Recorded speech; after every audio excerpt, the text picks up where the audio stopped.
Right. Thank you so much, Matt, for talking to webfitnews.com.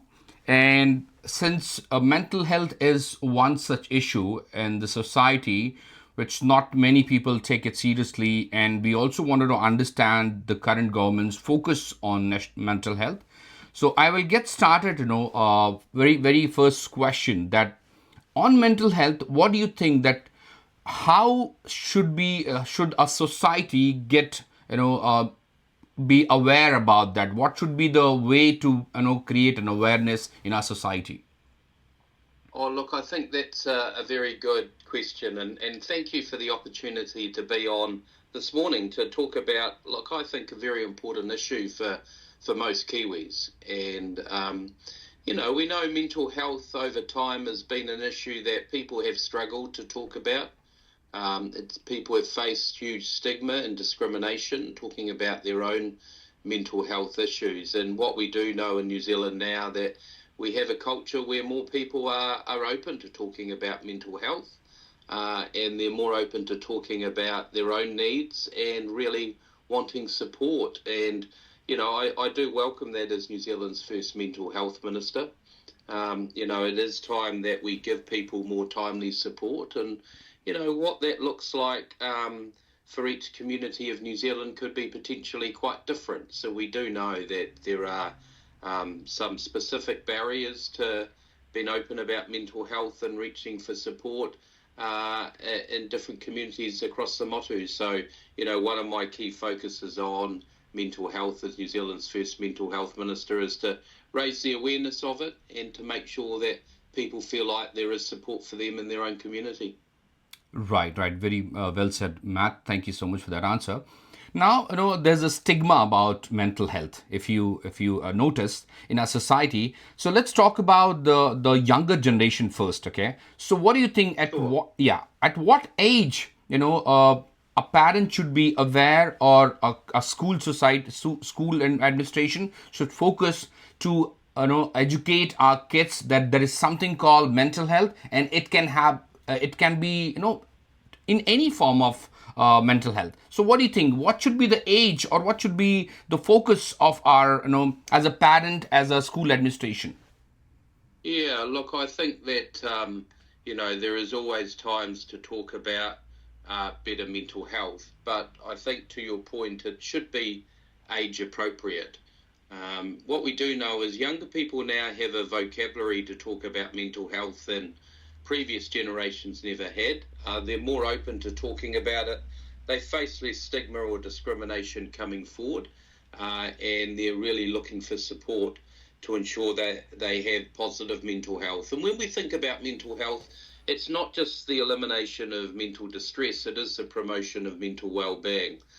We want people to learn the skills and techniques of what keeps them mentally well, just like we learn about what keeps us physically well. And when you think about it like that, there's a real opportunity in our schools. Our young people are asking for more support in mental health in schools, but also the education. They want to learn the tools and techniques of ensuring that you have better well-being. And there is programs that the government is funding, not only in high schools, but in primary schools as well. I think of Sir John Kirwan's Mighty program that gets rolled out in primary schools, the government's Mane Ake program as well. And when you think about it, positive mental health, a big part of it is just being aware of your emotions and being able to manage them. And I think that is, as a parent, probably a good skill for all our young people in New Zealand to learn. Absolutely. And I like the term which you use, mental health, well-being, So I really, I want to use that term, throughout our conversation, because mental health, well-being is something which we should be referring to rather than talking about, mental health. So moving on, I wanted to understand from you, when you taken over this position, what did you realize, what was lacking in previous, Labour government, which National is prioritizing? Yeah, well, I think, the first priority for mental health was establishing New Zealand's first mental health minister, and I'm really privileged to be in that position, although having a job title doesn't necessarily make a difference on the ground. So to your point, we need to be very clear about what our plan is. And look, when I travel around the country, I talk to a lot of people who say in their time of mental health need, they found a system that was quite fragmented, just took too long to be seen. So we're joining up the system and really prioritising people to get faster access to support. So I brought in 5 government targets for mental health, 3 of them around access, 1 week for primary mental health and addiction support, 3 week for specialist mental health and addiction support. And that's the way we can measure the performance of the system, hold me to account as mental health minister, but ultimately ensure that people who in their time of need reach out, they are getting timely support, because I think we all agree with mental health, being stuck on a wait list is a big red flag. So we want to focus on ensuring that when people reach out, that support's there. And I think one of the key barriers to that is too many workforce vacancy rates. So we published New Zealand's first mental health and addiction workforce plan, and we're working at pace to ensure that we grow the pipeline of mental health workers in New Zealand. Perfectly. And nice to know that, national government has good planning on covering. So now I wanted to, start with the very basic one, in terms of awareness. So what is that, national government is doing to create awareness in the society, which was lacking before, and what kind of response you are getting? Yeah, it's a good question. So look, not only do we want to treat people with mental illness, support people a lot earlier in a time of distress, but also promote mental wellbeing to ensure people stay well and don't get into distress or crisis needing treatment. And one way we do that is ensuring we educate people and promote them to understand the tools and techniques they can implement in their daily life to keep them well. So I recently launched New Zealand's first national ongoing mental health promotion campaign. And it's around topping up your mental meter, and that is really about the 5 ways of wellbeing. It's an evidence-based program. If you can implement that in your daily life, it's about connecting, continually learning, being active, taking notice and giving back. And that's evidence-based, that if you implement those 5 things in your life every day, that you'll promote your own well-being as well. So we're really interested in promoting that national campaign. It's not only done across multimedia and a range of publications, but also we're working with grassroots organisation through a community fund approach that where communities feel like they can apply that program in what might be a regional or a cultural context to ensure that we get greater cut through. Right. And since you said that you guys have started this mental healthness, program, so what is the best way a person, himself or herself find out that, hey, you know what, I need a help? So what is the best way to reach out or seek for a help? Yeah, it's a good question. And I suppose for me, telehealth is always an opportunity for people that might be picking up the phone or talking to someone online. The government funds a number of telehealth providers to provide real-time support. So if you think for young people, they can text, call or chat with Youthline to ensure they get age-appropriate mental health and wellbeing support. And for adults, 1737, you can call 1737 and talk to a mental health trained counsellor 24/7, as well as the Access and Choice program where people can see a mental health professional in their GP clinic. And that's a free support in people's GP clinic. So there's a range of free support out there, and I would encourage people to reach out. And I think, if anyone, there was one thing to remember from today's discussions is that in a time of need, just call 1737 and they'll support you. And if you need further support, they'll connect you with the local service available to you. Perfect. Thank you, Matt. And the purpose of this conversation itself is, to create awareness. And the number, I'll make sure that when we are, publishing this video, we'll make sure that this number is flashing on the screen. Yes. So yeah, definitely. And while I was, working out, I noted a couple of things which I wanted to understand, and ask you. Sure. So will you be able to share a story that has personally stayed with you during your work in mental health? Yeah, I think of one initiative we're rolling out. So, peer support lived experience workers. They're people who have their own lived experience of being in the mental health system, mental health issues. And years ago, people who would have engaged services would have been quite stigmatised, and it was done quietly. People didn't openly talk about it, a fear of being judged by others. But now in a more open society where there's less stigma and discrimination, people who have their own issues and have sought help have a real opportunity to help others going through the system as well. So we're rolling out peer support lived experience workers in our emergency departments across the country. And, that's for people in a time of distress. When they go into the emergency department, they'll be greeted by someone who's been there before and knows what it's like. And when we rolled out and launched the new service in Wellington Hospital Emergency Department, one of the workers told me quite candidly it was quite a surreal moment, because only a few years ago she was the one coming through the emergency department in a mental health crisis. And now that she's in recovery and has done some training, she's actually the person supporting others who come in a time of crisis. And I think that's quite powerful, to get alongside someone, not necessarily tell them what to do, but just share your own personal story, that there is hope and light at the end of the tunnel.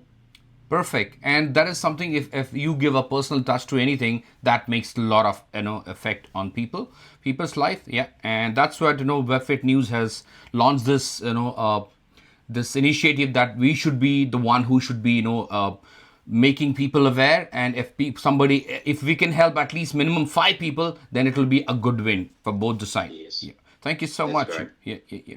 Now, how do you personally manage balance, and mental well-being while leading in such a demanding role? Yeah, look, I think most Kiwis work pretty hard. We're a hard-working country, and we don't always get it right around our work-life balance. I think it is about having awareness of when maybe your work-life balance is not as balanced as you would like, and being aware of that, looking for your own sort of triggers or symptoms or signals or signs of potentially burnout, or getting a bit more stressed than you should, and being able to recognise that, and then just have strategies of getting back into balance as well. And everyone's different about what supports us to de-stress. I have young kids, so I like just hanging out with them, not doing anything terribly prescribed, just they can decide what to do for the afternoon, and just forget about work and switch off. Also, I live in North Canterbury, where we have some lovely beaches and coastline. I can take the dog for a walk and things like that. So I think the main thing, and people are becoming more aware of it, they know that actually they do need to have a good work-life balance, eat well and sleep well as well.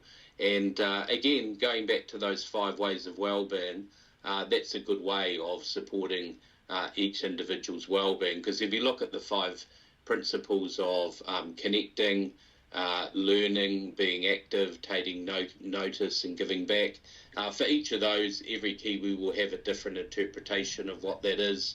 Connecting might be calling a mate, or calling your mum, or just going down and engaging in your local church group. And it's just working out what works for you, really. And I do think there's an opportunity now, with the conversations we're having in New Zealand, that we can support people staying well. Definitely. And I like the fact which you spoke about, a very basic one. Just take a walk with your dog, with your pet, Yeah. and, play with your kids, and then eat well, sleep well. So these are very basic hygienic things which anybody can follow. And I'm sure there will be some, amazing results. But Matt, if we talk about the society, right, there are different groups of people. There are people like you and me who are staying with the family, and there are people who are, not separated, staying away from the family, or maybe a single parent. So that is something I think which becomes challenge. Yeah.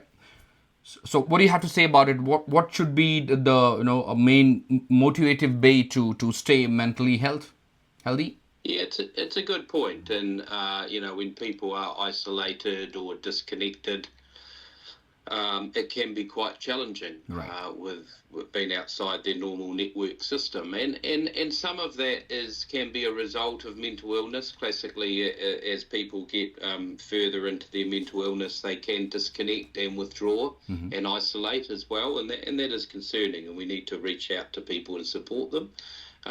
Plus, there is also normal parts of our life course where we do put ourselves in that position. You think about when we travel, potentially move to a new country.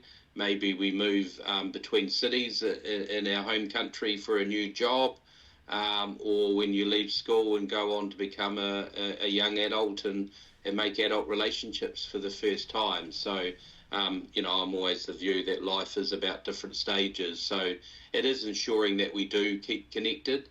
Some of it is around ensuring that we are active and engage in hobbies and interests that connects us to like-minded people. And there is now, with technology, a big opportunity to stay a lot more connected online, and to ensure that we continue our relationships by talking to people.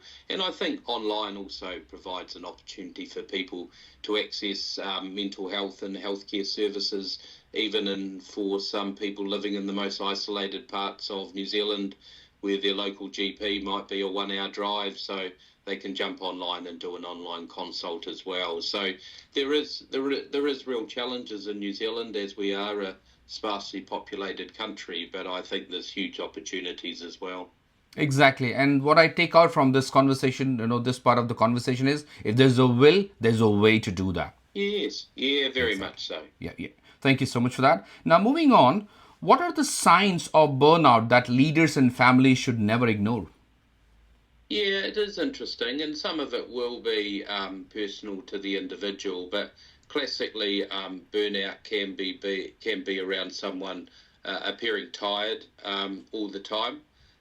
Also, people who are not present in the moment, who are quite preoccupied about other things in their life, not sleeping well, not eating well, and not engaging in good, healthy relationships. And that can all signal burnout.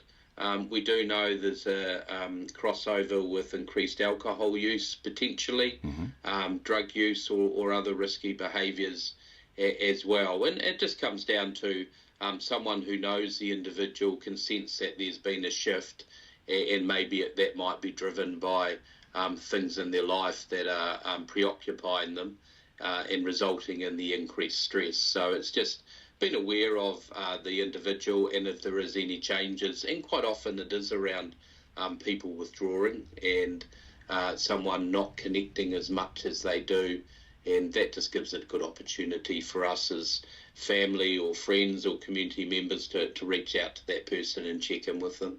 Wonderful, wonderful answer. Now, if I since I talked about the leadership, how can a leadership at every level make well-being a daily priority instead of one-day campaign? Yeah, it's a good point. And actually, when you take a step back, what we do know is, if you have a mentally well workforce, increased productivity, you see sickness days reduced, you see things like presenteeism, which is people at work but not actually performing. And there is a real opportunity to think about it as an investment. By investing into the well-being of your workforce, you're actually getting a better productivity out. People stay longer in their job, there's higher retention, less burnout, and less time focused on issues that you're managing that might be resulting in people not being focused on their job as well. So it should be a prioritise of any business, because it's actually a vested interest that they will get a better return on their workforce as well. But it's also led by the workforce and employees. Quite a lot of young people now do ask questions in their interviews about what does your organisation do about work-life balance? What policies have you got in place that I can support things like EAP, employee assistance programs, other health care entitlements, and other flexible working arrangements. So that's why I think it is a win-win, really. and it's a good opportunity as we learn more about wellbeing in the workplace and supporting that. So actually, it's better for the individuals as a whole. Right. And since you talked about employee and the employer, so do you think that if there is individual getting not being well treated in terms of mental well-being, so is there any way that the person can report to the government and action can be taken? Yeah, well, most programs now invest in what's called EAP, Employee Assistance Programs, where you can access support anonymously and independent of the organisation as well. And I think that's important. I think it's important that people stay well, and that gives an ability for people to raise any concerns they have. Definitely. And I feel, New Zealand is one country where that has been taken care very well by most of the employers, because I feel once you have completed your hours, nobody bothers you. Yeah, yeah, Yeah. yeah, definitely, Now, let's focus on a little bit more on the school and the youth network. Now, how a school and youth network and local organization help improving the mental health literacy? Yeah, well, most young people at schools are wanting more mental health education. And to your point, the literacy around mental health and well-being. And so I suppose it gives us a real opportunity, not just about wrapping around support for someone who's feeling distressed, but actually, preventively and early intervention. What skills can we teach our young people in school that helps them navigate the world, really, when you think about the pressures of leaving school and potentially going to university, leaving home, financial pressure, and the pressure on getting good grades at university and getting a good job. It just bodes well to ensure that our young people are prepared for those stresses and to accept that they're normal parts of life, but actually the skills you can implement to support you navigating those pressures in your life. Exactly. And if we nurture our upcoming generations, obviously, the future is going to be bright, and that should be focused from every angle. And that's the reason Webfit News has started this initiative. Now, we are moving towards the last section of our conversation, and I wanted to ask a question on the future vision. Okay. So, what are the next steps or upcoming goals for expanding access to mental health support across New Zealand? Yeah, it's a good question. So what we want to do is ensure that people have timely access to support, whether that be through primary care or our specialist services, and that's why we introduced those wait time targets, as well as building out a better crisis response. It's not necessarily a mental health illness, but people do get into distress and crisis. Quite often people call 111, and they either don't get a response, or if they do, it might be a police officer, which is not always the best response in a time of a mental health need. So we're building out what's called a mental health co-response team approach across the country that'll pair up mental health professionals with our police. Mm-hmm. So in a time of need, you'll call 111, you'll get assessed by mental health professionals in the dispatch centre. Potentially a mental health co-response team will be dispatched to come out to you, and if needed, you'll be taken to a support service that's appropriate to your needs as well, which might keep you away from hospital and emergency departments, but are not always the best place for you to go to in a time of mental distress. So I'm really excited about the build out of that in New Zealand. That will be quite a game changer on how we respond to mental distress, and I think it'll be something we can be really proud of as a country. Definitely. And I wanted to focus on one area, which is a migrant category. I myself have, migrated from India. So I see, being thousands of miles away from, our home country when you land here. And if you have no one to talk about, then that is where I think it gets started, because I have seen, young age and people on any age, getting affected out of it. So I'm sure, like you mentioned, Matt, having a conversation and finding out way to having a conversation and speaking about it, there shouldn't be any shame on it, and people should not be bothered, or people should not stay away from talking about it. that's how we can help. Yeah, Yeah, no, I think it's a good area to raise, and right. we are mindful that there is increased distress and mental health issues in our migrant communities, Yeah, and that can be stemmed by a range of things, as you say, the disconnection from potentially their birth country, family and friends, the pressures of moving to a new country, also potentially facing racism, stigma and discrimination that's caused by that, and so what we need to do is ensure that we have culturally appropriate support in New Zealand.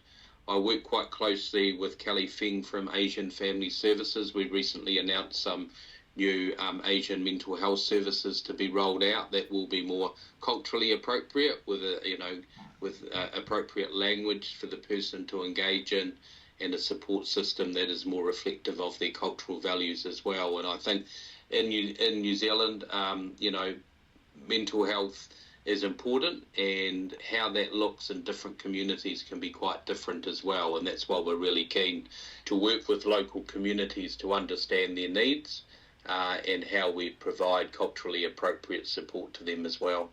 Right. And the reason why I talked about this migrant category is like like everybody has three different kind of pressures. Like you have to also do the job, you have to take care of the house. At the same time, you have kids to manage.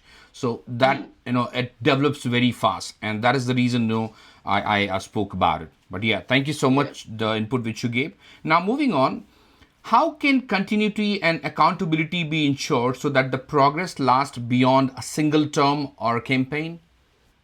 Yeah, well, I think it's important to have long-term policy settings irrespective of the three-year parliamentary cycles. So I set up with Chloe Swarbrick from the Greens, Lewis Wall from Labour at the time, New Zealand Parliament's first mental health cross-party group to do exactly that, take a bipartisan approach. If we can agree on some long-term policy settings, then the view is the change of government potentially every 3 years won't interrupt that long-term planning. And I work closely with that cross-party group to ensure that we are lined up in a bipartisan manner. Right, right. And I'm very happy to hear that you are doing a cross-party collaboration on that. So, which is a good, move from national government. Thank you so much for that. Now, I wanted to know about your, again, a future vision that what change would you, most like to see in next 5 years regarding how our nation views and responds to the mental health? Yeah, well, I want to further grow mental health awareness and education in the country, support the further reduction in stigma and discrimination around mental health, but ultimately live in a country where there is a guaranteed level of service, meaning 1 week access to primary mental health and addiction support, 3 week access for specialists, and to ensure that all New Zealanders can expect that. We're meeting those targets at a national average, but I've always said I'm not happy with that, because what I want to do is go into the detail of the data and look where groups are not achieving that level of service. Some smaller towns in New Zealand, maybe some population groups as well, to ensure what are the barriers to them getting that timely support.